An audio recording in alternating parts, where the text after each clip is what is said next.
Bonjour tout le monde, j'espère que vous allez bien. Aujourd'hui, on va parler du temps, mais plus spécifiquement sur comment l'optimiser. Grâce à ces quelques techniques, vous allez pouvoir en avoir davantage pour faire des activités qui vous plaisent vraiment. On dit souvent que le temps, c'est de l'argent, mais moi, je ne suis pas tellement d'accord. Pour moi, le temps, c'est du temps. Parce que l'argent, on peut le dépenser, le gagner, l'économiser, l'épargner, alors que le temps, on peut que le dépenser. J'ai fait une liste des 15 voleurs de temps les plus gourmands au XXIe siècle. Cette liste n'est pas exhaustive ni classée du plus gourmand au moins gourmand. En fait, ça dépend beaucoup du type de personne. En 1, nous avons l'entretien et la réparation des objets domestiques. Par exemple, changer une ampoule, tondre le gazon, mettre les pneus d'hiver à sa voiture. On a les déplacements et les transports en commun. Par exemple, aller au travail, aller trouver des amis ou se rendre à une salle de sport. Le ménage et les courses. Faire la vaisselle, la lessive, remplir le frigo. Les interruptions intempestives. Ça peut être des membres de sa famille, un bébé qui pleure ou alors un collègue au travail. Les objectifs confus. C'est quand on ne sait pas quelle priorité mettre à quelle tâche. Les démarches administratives, par exemple la déclaration d'impôt, payer ses factures, trier son courrier ou répondre à des emails. Être trop perfectionniste. Pour certains, c'est même une maladie. Ça va jusqu'à arranger les litres de lait dans le frigo pour bien qu'on voit l'étiquette. Le manque d'ordre.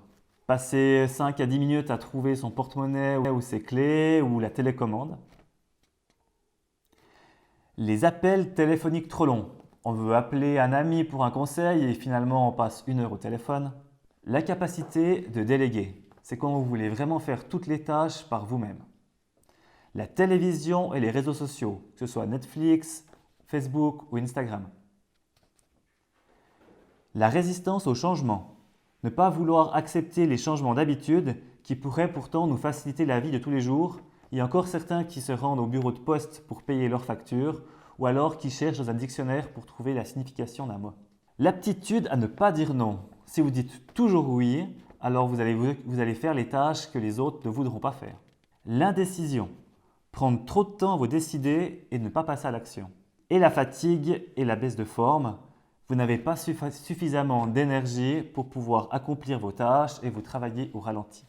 Voilà, nous avons vu les 15 tâches les plus chronophages du XXIe siècle.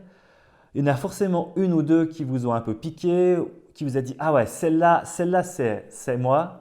Mais avant que je vous explique comment faire pour optimiser votre temps, il faut se demander mais pourquoi faire? Pourquoi est-ce qu'on veut économiser ce temps? Quelles sont les activités qu'on aimerait pouvoir faire? Alors je vais vous poser une petite question. Imaginons que vos journées se transforment en journées de 25 heures. Que pendant 1 heure de temps durant votre journée, le temps s'arrête et vous pouvez faire ce qui vous plaît. Vous n'êtes plus interrompu par votre enfant ou alors des voisins ou votre téléphone. Vous avez vraiment du temps pour vous. Qu'est-ce que vous feriez?